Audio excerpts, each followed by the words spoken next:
Now available from National Geographic Home Video.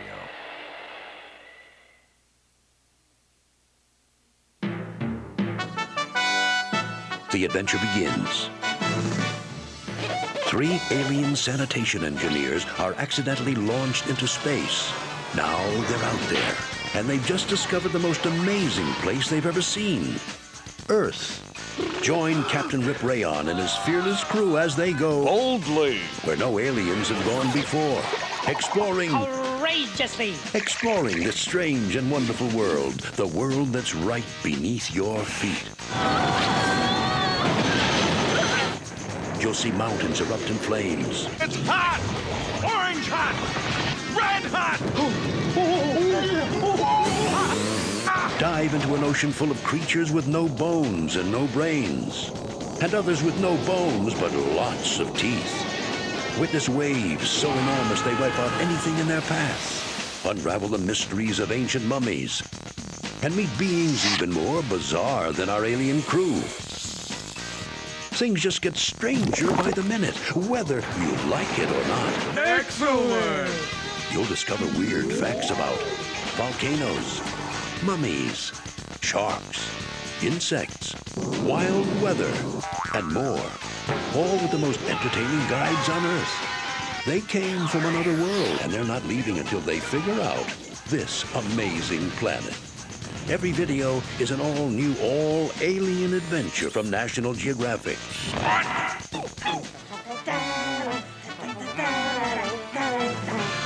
Because who knows the world better than we do? A beautiful hunter, an ugly beast. On the unforgiving African savanna, both must find a way to survive. The lessons will be hard, and some will fall victim to the savage night. But when dawn breaks, leopard and warthog will continue their quest for life in an untamed land. National Geographic reveals the incredible images and stirring moments of Beauty and the Beasts, a leopard story. Elegant, elusive. They're called ghosts for good reason. Even here in remote Patagonia, the puma is almost never seen. Now join National Geographic Television for a rare portrait of this extraordinary creature and the man who devoted 2 years to come to know her. Puma, Lion of the Andes. And now, our feature presentation.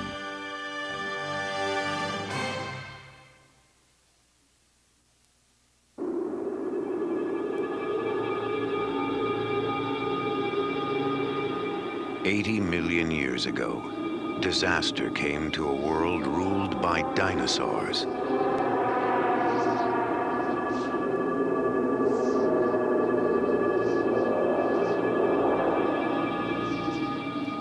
It came in waves of sand and wind that buried every creature alive.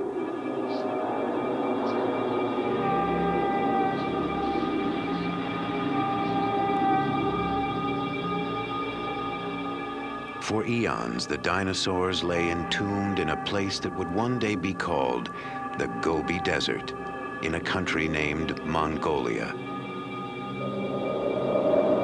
Among the dead was one of the strangest dinosaurs that ever lived. It was called Oviraptor. It was swift, smart, lethal. Now only bones tell us about its life and the vicious world it lived in.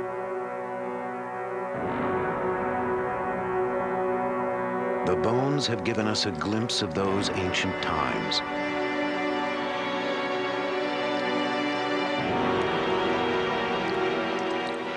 A dim reflection of life before history.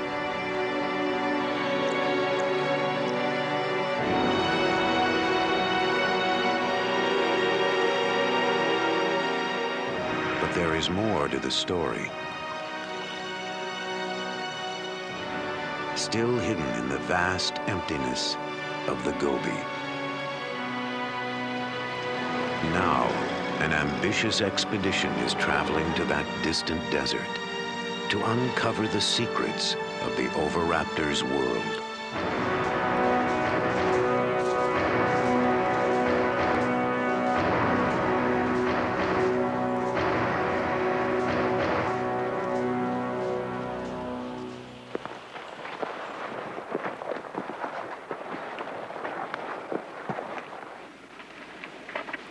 They don't exactly look like scientists.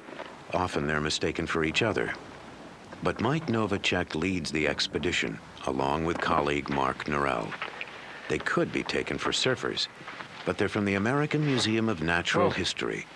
Scientists piecing together an ancient jigsaw puzzle of evolution and extinction. To me, it's so obviously important. I'm so emotionally bound up in this. I can't imagine why a knowledge of our history, of where we come from, isn't important to a human experience. Could you imagine what it would be like to live in the late 20th century and not know that extinction actually existed? There's also just a sense of discovery. I mean, every bone that we find tells us something about how the world was 80 million years ago, which is pretty neat. Just having a sense of history of what the planet was like and what the planet has gone through, I think just increases our appreciation for our own existence.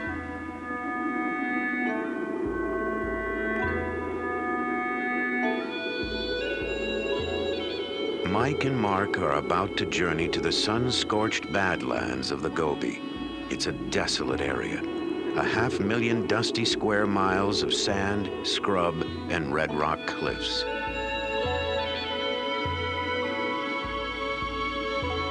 But it's a paleontologist version of heaven, for this is where the Oviraptors lived and died, and lay untouched in the earth for millennia.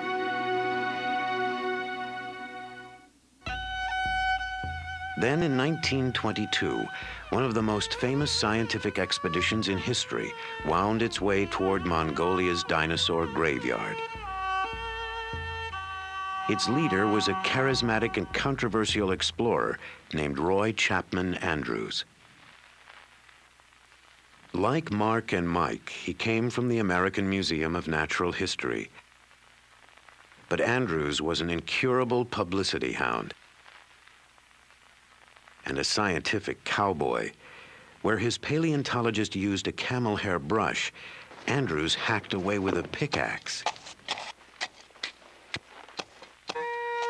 But he found one of the richest dinosaur boneyards in the world. He returned with a spectacular collection of fossils and a library of stunning film images.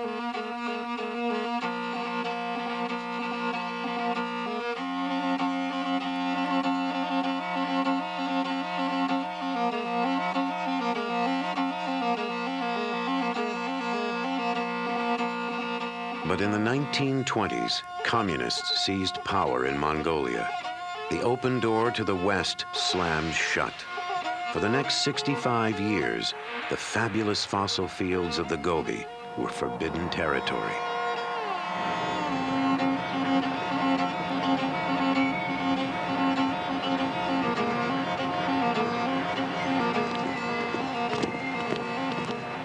Now everything's changed. Only token symbols of Russia's domination remain. Finally, Western scientists can return. What about, we don't want those onions? They rot. They rot in 2 days. So Yeah. I don't know. Mark and Mike were among the first scientists allowed in. They're now back for their 6th expedition with the Mongolian Academy of Sciences. 3 kilos? 3 kilos. 3 kilos. Yeah. All right, ready to rock. I'm ready to roll.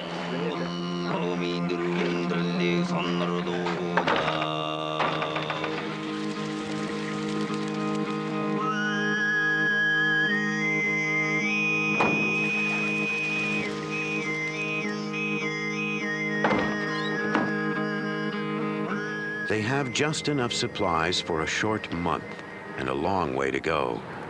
Retracing Andrews' footsteps on their way to one of the richest concentrations of fossils in the world. A place called Ukatolgad. Over a vast span of time, Ukatolgad was ruled by dinosaurs.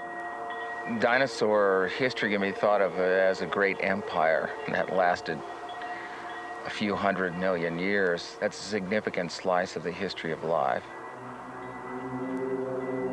Imagine that time from the moment the dinosaurs appeared till now is a single day. At midnight, dinosaurs first walked the earth. They're flourishing at noon. They don't go extinct until 5 in the afternoon. Time passes. The first modern man finally appears a minute and a half before midnight. All of our recorded history takes 3.5 seconds.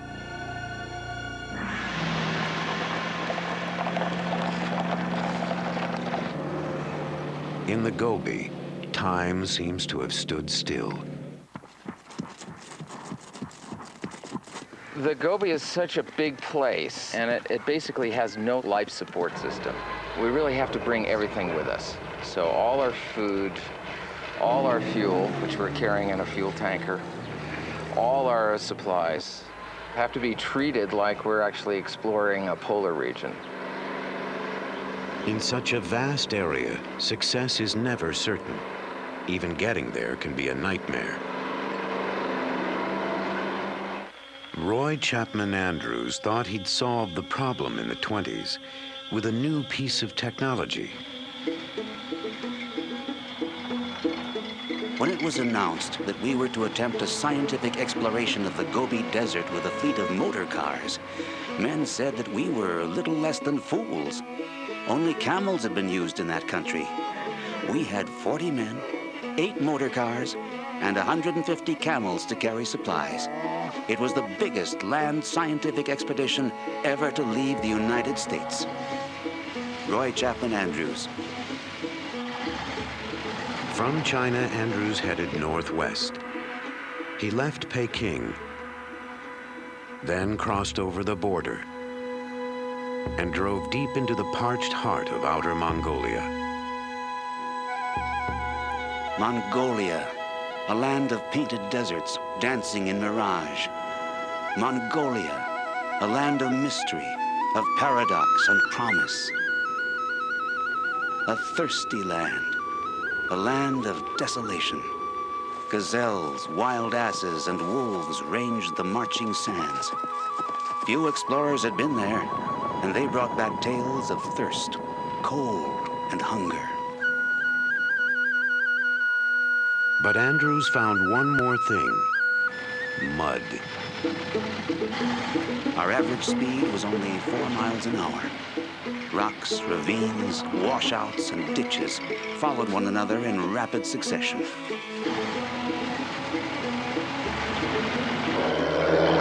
One might imagine that the roads have gotten better. They have not. And even modern Jeeps aren't built for a desert like the Gobi. We have an electrical problem, and we don't know what it is. It's not a very complicated wiring plan. A Russian Jeep is not like a Japanese or American car.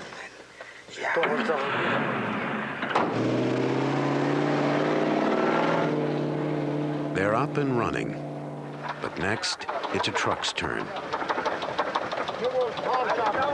Piston, huh? We think it's piston number 6. A critical breakdown could have severe consequences. End of the expedition, if not the end of our lives. Maybe we'll make it. Oh, God. With the nearest gas station some 500 miles away and time already getting tight, things will have to go smoothly from now on.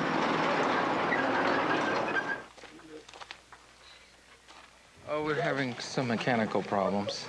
We think it's a fuel pump, but we're not sure. This could be way bad. It seems to me I got this thing in there without doing the twisty deal. Maybe we'll tow it or Oh, abandon it. abandon it. Get on with it. We can't stay here more than a day.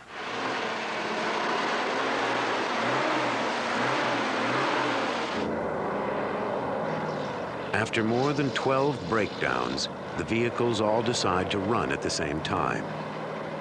As they enter the dusty dinosaur fields of the Gobi, they're traveling a long way, backwards in time.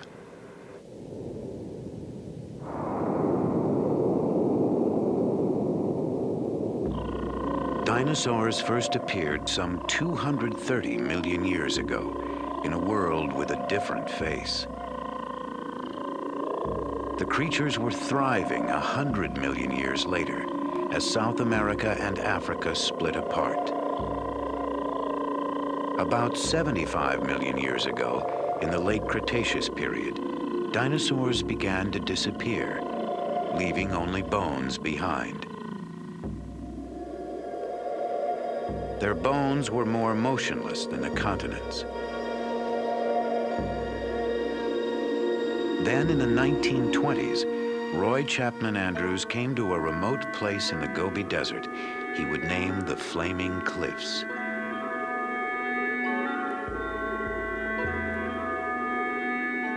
It was a likely-looking place. There appeared to be medieval castles with spires and turrets, brick red in the evening light, colossal gateways, walls and ramparts. A labyrinth of ravines and gorges studded with fossil bones make a paradise for the paleontologist. Without a doubt, there were hundreds of bones lying just beneath the surface. But where? If only my eyes could pierce that baffling surface and get a glimpse of what lay concealed. Within minutes, they were finding fossils. Andrews and his team had stumbled onto the mother lode of dinosaur bones. They discovered the remains of some 200 different animals, many of them completely new species. The fossils revealed a world that Andrews found alien and terrifying. Dinosaurs were the sort of creatures you might think of as inhabiting another planet, or the kind you dream of in a bad nightmare.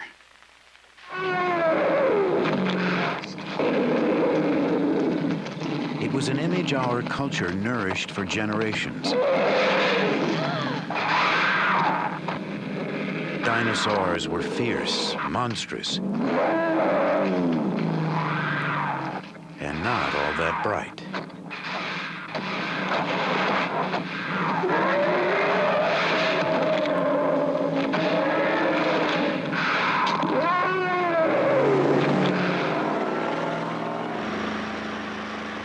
Many of the new ideas about dinosaurs are coming from the amazing boneyard called Ukatolgad. The team discovered the site 3 years ago. Now, to get to the dinosaurs, all they have to do is find it again. The maps in general are pretty lousy for the Gobi Desert. The towns on those maps are myths in many cases. We don't even pay any attention to any of the roads marked on those maps. They're completely wrong. Even a satellite tracking system doesn't always help. So the satellite may know where you are, but the road you need may be in a completely different direction. So the roads here are very confusing. There are no signs, and many of them lead nowhere. Mandalobo. Mandalobo is here? So we're gonna go like this.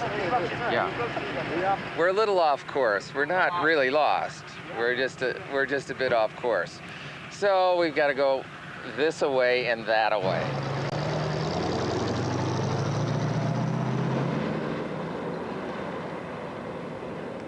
At times, you have to go in circles to move forward. Roy Chapman Andrews, too, spent more than a few days wandering the Gobi. But in the end, he blundered into a discovery that stunned the world. A member of his expedition literally stumbled across a critical link in the great chain of being. On July 13th, George Olson reported that he had found some fossil eggs. We did not take his story very seriously. Nevertheless, we were all curious enough to go with him to inspect his find. There could be no mistake. Our paleontologist finally said, "Gentlemen, there is no doubt about it. You are looking at the first dinosaur egg ever found."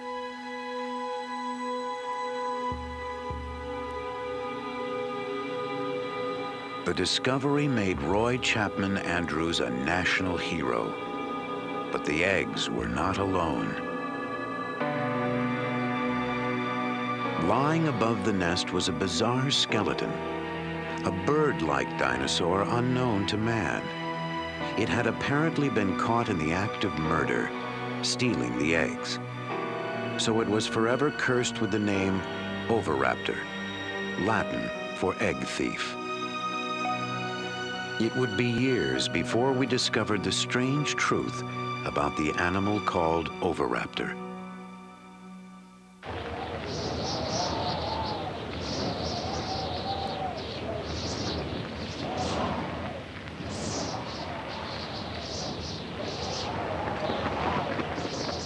In the late 20s, the winds of change blew fiercely over the great dinosaur fields of Mongolia. That's when Roy Chapman Andrews was forced to leave the Gobi forever. We are more than ever convinced that Central Asia was a paleontology Garden of Eden. Still, we have shown the way, have broken trail, as it were. Later, others will reap a rich harvest.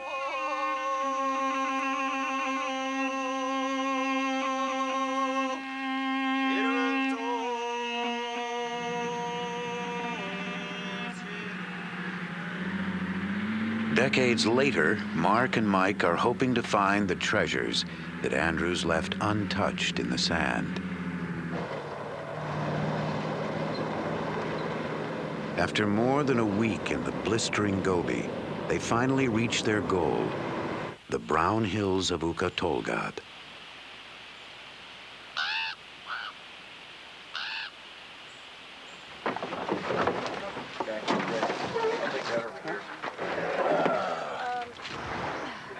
With all the delays, they've only got 2 weeks to work. This is the place where they've pinned all their hopes. With luck, a year of shifting sands has exposed more bones. But even here, there are no guarantees. It is possible to fail in the Gobi. It's a huge area, a huge tract of land. There are lots of rocks, but they don't all contain fossils.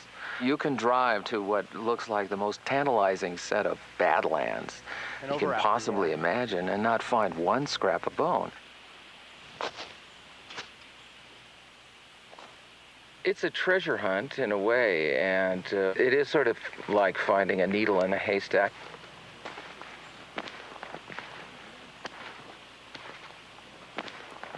But on this day, discovery and elation are immediate.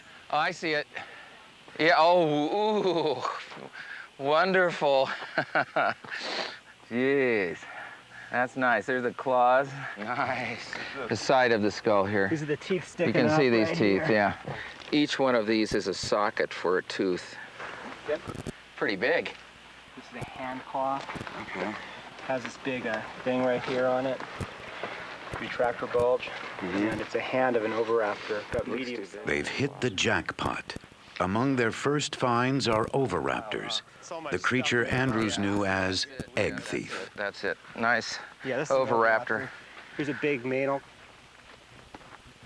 Considering that Oviraptor is one of the rarest dinosaurs in the world, and there'd only been a handful of specimens found before we discovered this place, where we found 25. I mean, today we found at least 5 just in the first 20 minutes. This is really not what paleontology is like. Most of the time, you don't go find 12 skeletons in a half an hour. There's another one right there, too. Yeah. Each one of these little mounds of little white flecks sticking out there. That's the eroded rubble of parts of big dinosaur skeletons. 1, 2, 3, 4. 4 skeletons right here. This is going to be a really good specimen. This is part of the shoulder right here. Let me see. Yeah. This was looking like a tail or... That's the tail. It's part of the pelvic girdle here. The tail shooting straight out. This is nice. Yeah. I mean, what we're seeing here is just awful. I mean, all these poor dinosaurs and other creatures, mammals and vertebrates, buried alive possibly, and skeletons littering the surface like some battlefield. But it's great for us, because we thrive on carnage. We don't have enough tape. You know, we ought to count everything here. Once scores of dinosaurs walked the sands of Ukatolgad, moving toward a tragic destiny. I think this was an oasis 80 million years ago.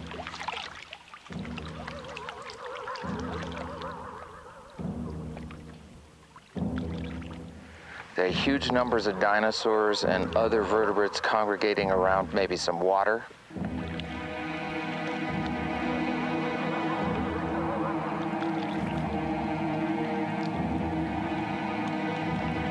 And on occasions, not just one event, but on several occasions, these animals were buried in these sands. We'd have to imagine an enormous sandstorm or an enormous force bearing down on these creatures for such a disaster. Some of the dinosaurs almost look like they're trying to swim to the surface, much like a skier in an avalanche, caught in some cases in their struggle to get out of this sand avalanche or great wall of sand that engulfed them. Perhaps they suffocated in the sand. Hey, I just swept there. Now you've made it all dirty again. Take pride in my work. So next year we'll bring some dust busters. The prehistoric sandstorm buried dinosaurs at every stage of life. And on their first expedition here, Mark and Mike made an unprecedented discovery: a nest with eggs. And inside one was an embryo. The embryo of an Oviraptor, like a dinosaur on the half-shell.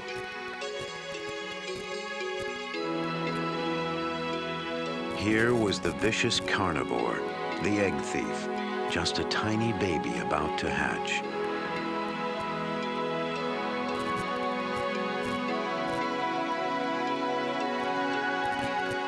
It was an important discovery, a secret moment in the very beginning of this strange dinosaur's life.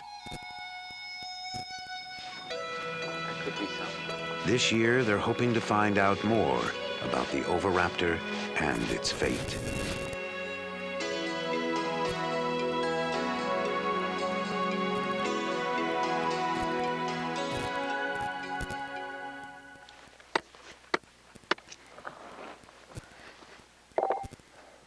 There's growing excitement on the far side of the ridge.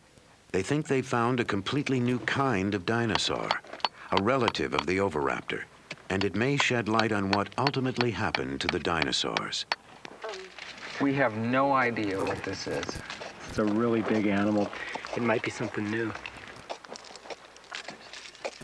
This specimen has a lot of important implications that go beyond just being a really beautiful object, so it's exactly what we wanted to find. We hope. The skeleton is what's important. Mark and Mike believe that these bones may help prove an exciting theory, that some dinosaurs actually evolved. They evolved into creatures that are still alive today. The bones tell the story. There are uncanny similarities in the skeletons of certain dinosaurs, like these. And modern birds. Almost without doubt, they shared a close common ancestor. And each new find may help prove that dinosaurs did not really go extinct. That birds, in fact, are dinosaurs.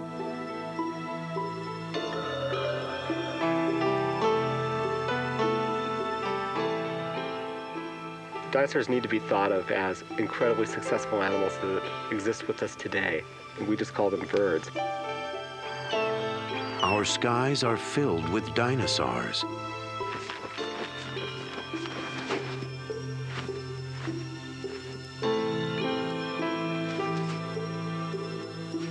It's a bad metaphor to use to call something like dinosaur-like, you know, just because it's old, obsolete, ugly, stupid, and slow. I mean, that's not what these animals are all about. I mean, it's like the swifts flying around here and things. I mean, they're a type of dinosaur, and that they're still with us now. And the closest relative to birds is these small carnivorous dinosaurs we've collected in these red rocks.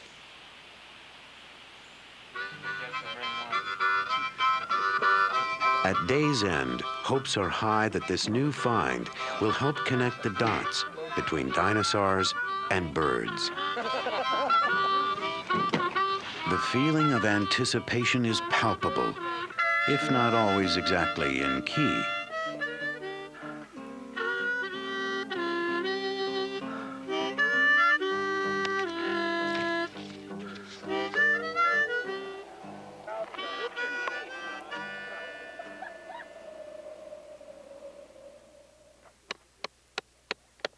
First thing in the morning, they're back at the site. So we hope we got something we can identify eventually. So Mike, work on that. Kill that beetle while you're at it. Here we go, Mark. As they pry the rock open, they sense trouble. Hello. Look at that. Yeah. I don't know what that is. We're a bunch of scutes, maybe. I'm afraid to say. Could it be a theropod with arms? No. Well, there could be, but It's not known to science. I think what we're looking at is that there's a dead theropod right there that's gone, and we're excavating an ankylosaur. And the ankylosaurs are among the most common dinosaurs around. It's not a new dinosaur at all. It's not even related to birds. I'll show you. Clean. I'm sure this is an ankylosaur. I mean, I'm like 100% So just want to just go positive. away?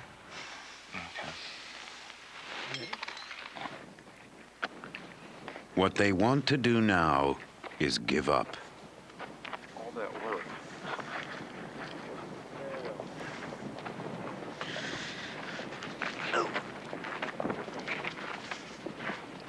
Today, the dinosaur hunters have tracked down approximately zilch. Well, you win a few and you lose a few. That's just...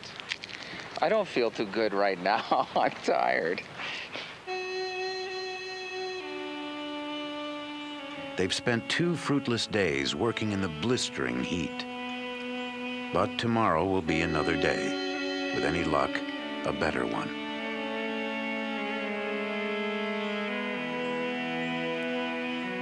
Instead, nature decides to add insult to injury.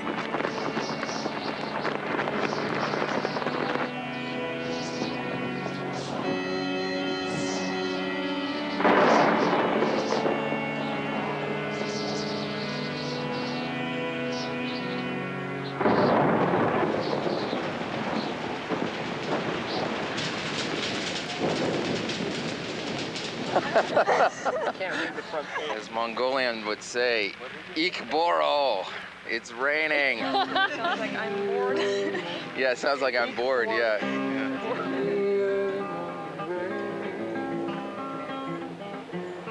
With $1 in my hand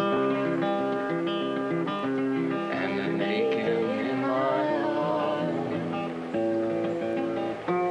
my pocket's full of sand. The sun burns off the disappointment. It's a new day and a new dig.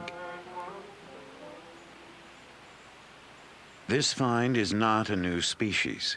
It's not related to birds, and it's not an Oviraptor. but it probably was the Oviraptor's prey. It's an animal called Protoceratops. They called these guys the cows of the Cretaceous. They were sort of everywhere. They roamed around, they think maybe in herds. And it's full of spikes. We actually call it spiky now. Yeah. we've sort of bonded with this one. These are the eyes and the snout. So we're looking at the scalp from the top. These are cheek spikes and the frill covering the neck here. This is kind of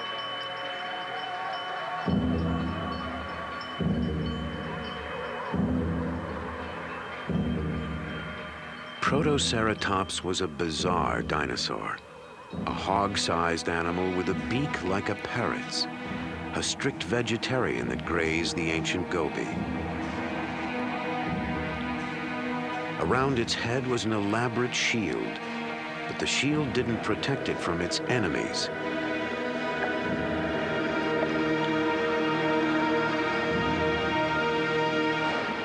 Enemies like the Oviraptor.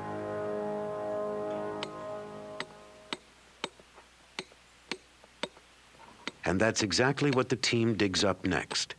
Oviraptors, a pair of them, lying so close together they seem to describe an ancient romance. Yeah, we're kind of fond of them. Yeah. We're trying to figure out what names to give them. Sure. Well, you know. Ozzie and Harriet, Romeo and Juliet. Batman and Robin.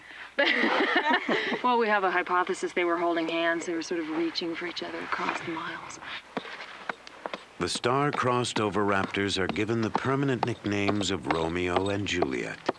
So we have one hand just down here. This is the other one. Krista now is gluing another hand. And this is, of course, the neck coming up and the head and the hip bone. And over here, we have a claw. It's a long, hard process to excavate the past, but they've done it before.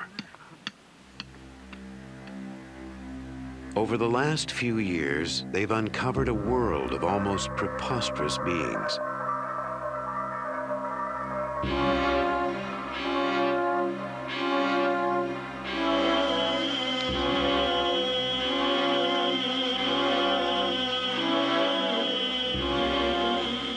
Some are related to birds. Others are even related to us. Our tiny ancestors, mammals that lived alongside the Oviraptors. Most of these mammals were small, like early mice and shrews. But these insignificant creatures gradually evolved into all the mammals of our world. The cats, the aardvarks, the whales, and even human beings.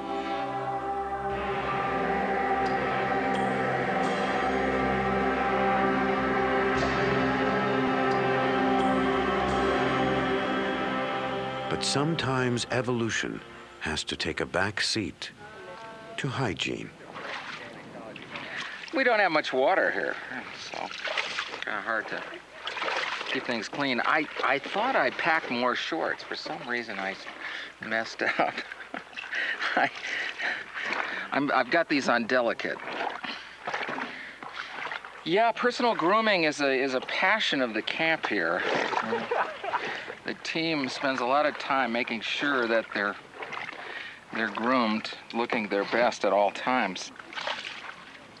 Because you never know, there may be some formal affairs in a nearby village that you might need to attend.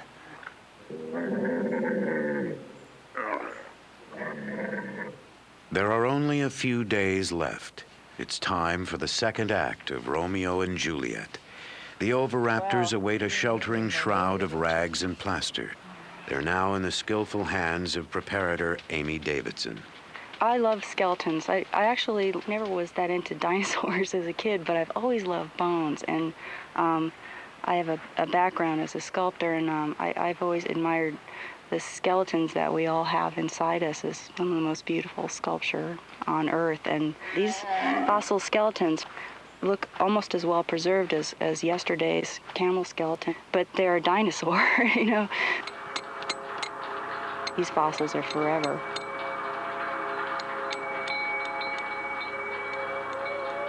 It almost lasted forever. For 80 million years, Romeo and Juliet lay together, reaching toward each other in death.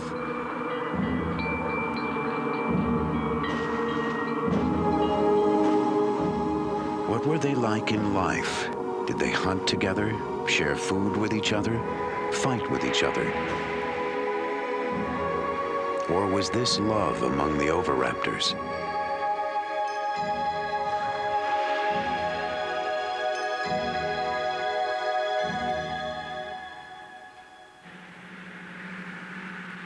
Scientists may never know for certain if the bird-like Oviraptors fell in love.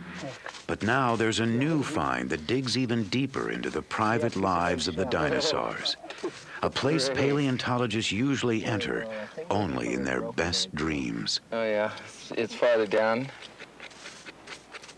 They've discovered another Oviraptor. And then, in the dirt below the skeleton, eggs, an entire nest.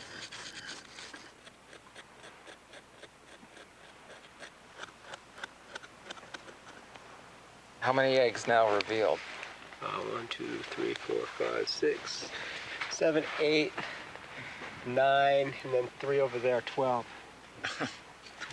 12 eggs. All right. There's another one coming out right here. Now, this is really a great fossil find because it's one of the rare instances where we can capture a little bit of behavior that's 80 million years old. Here we have a sort of a day in the life or the death of a creature, of a dinosaur, in association with something it did during its life. This one was fossilized where it dropped, and it happened to drop right on top of its own nest. She didn't just drop there. The good mother Oviraptor was sitting on the nest. They probably brought food to their nest, as birds do. And the good mother tended her eggs. Like a bird, she prodded them into a circle. The fearsome carnivore of the Gobi was parenting. So the story of the dinosaur named Egg Thief has finally come full circle. The Oviraptors watched over their eggs and took care of the nest. Now they will never be seen as simply nightmare creatures again.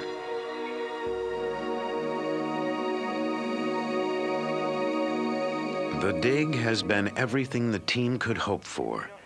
But to see what they've really got, they have to get all the fossils safely out of the ground, and then take them on a trip exactly halfway round the world. Sheathed in plaster, Romeo and Juliet are now heavy, but dangerously delicate, like Rice Krispies wrapped in concrete. No, you went that way. Okay, go that way.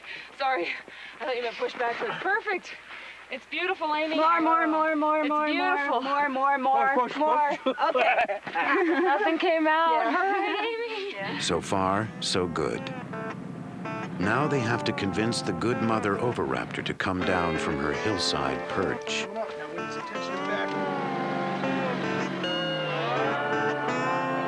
It's like moving a grand piano off a cliff.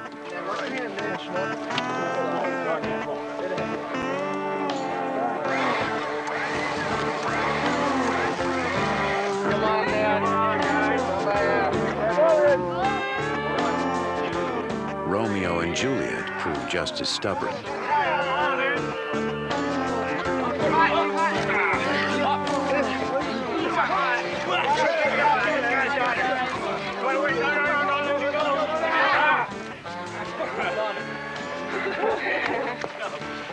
I'm happy. Just drive slowly, please.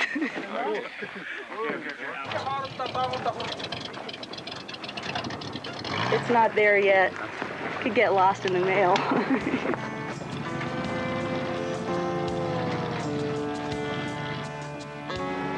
They do get lost in the mail.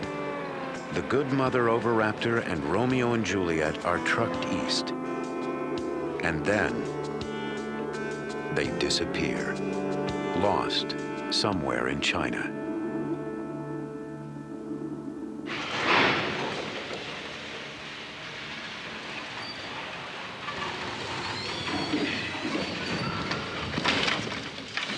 After 4 months bound up in Chinese red tape, the dinosaur fossils finally make it to their destination, the American Museum of Natural History in New York.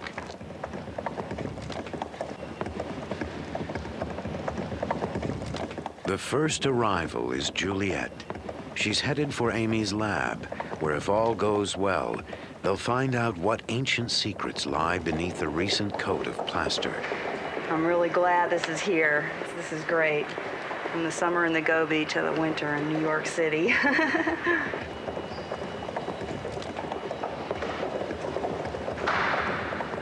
Juliet is now a seasoned world traveler. After 80 million years of repose, she's the new kid on the block.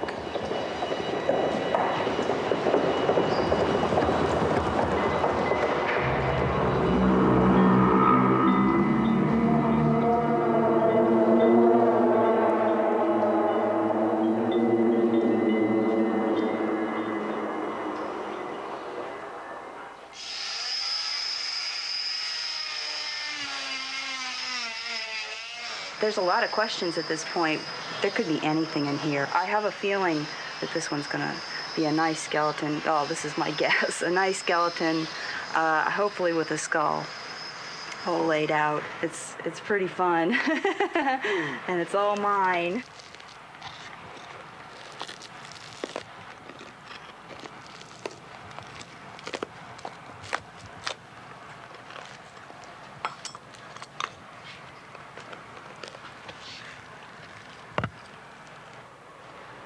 It's a tricky business.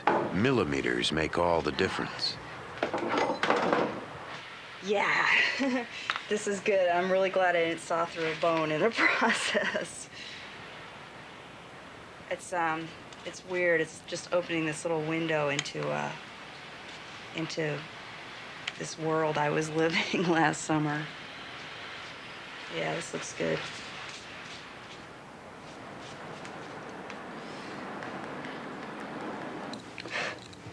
After all this work, they still don't know if Juliet is an important specimen, whether her skeleton is perfect or a total ruin. Oh, this is great. I'm really psyched because this is the skull. It does have a skull. We're really, really happy. I like it, you know, working late at night. It's really hard to go home because I just look at it and say, I can't believe this. It's traveled 80 million years and halfway around the world, and it's sitting here, and you know, it's a dinosaur. Working late tonight? And it's so beautiful. It's the more I work on it, the more you see this natural sculpture. My work just sort of disappears and this beautiful thing comes out of the rock.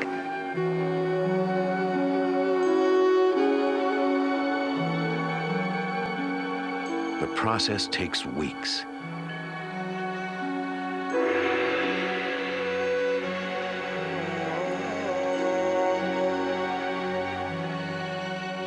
Finally, Juliet is revealed in all her splendor. She's everything they've been hoping for. Perhaps the most perfect specimen ever found. A dinosaur for the ages. It's a beautiful fossil. In fact, I mean I think that this is probably the best prepared and the best preserved Oviraptor that's yet been worked on from our expedition or even anywhere in the world. I think we're going to have to be able to relish in the fruits of last summer for many years to come. Makes you wonder what's still out there. She's more than a pretty face. These bones will help us trace the evolution of dinosaurs into birds. Meanwhile, Juliet makes a scientist dream about the world she left behind. I think what fascinates me is the broad picture. What was it like if you were flying in a little Piper Cub over that area like some of the bush pilots do over the Serengeti? What would it look like then? All those dinosaurs and the mammals and the lizards and the Gobi. After 6 long summers, Mark and Mike have uncovered the hidden secrets of the Gobi, making Juliet's world feel almost real. You could picture a lake, perhaps, and some cliffs, and a bunch of oviraptors on a cliff like a colony of seabirds, perhaps.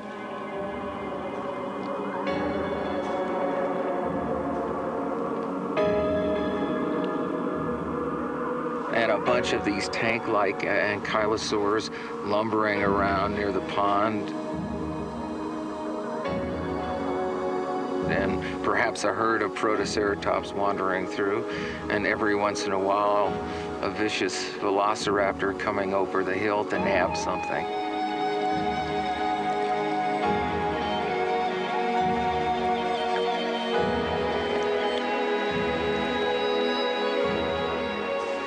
And we can imagine the Oviraptors, Romeo and Juliet hunting together, and the good mother minding her eggs.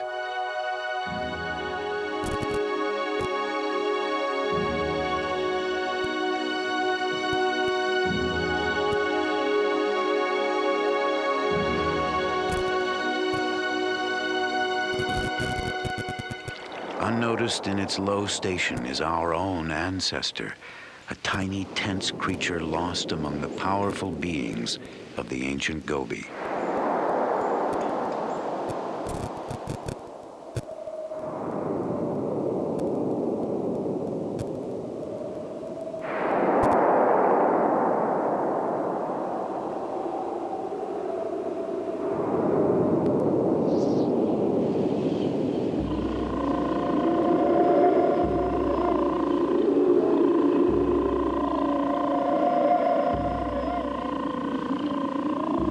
In the end, they would all disappear from the face of the earth, along with most of the creatures of their world.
From our perspective, of course, this mass extinction event is not a big problem because we're part of the group that survived and started evolving into bats and large hoofed animals and lions and tigers and bears, and ultimately humans.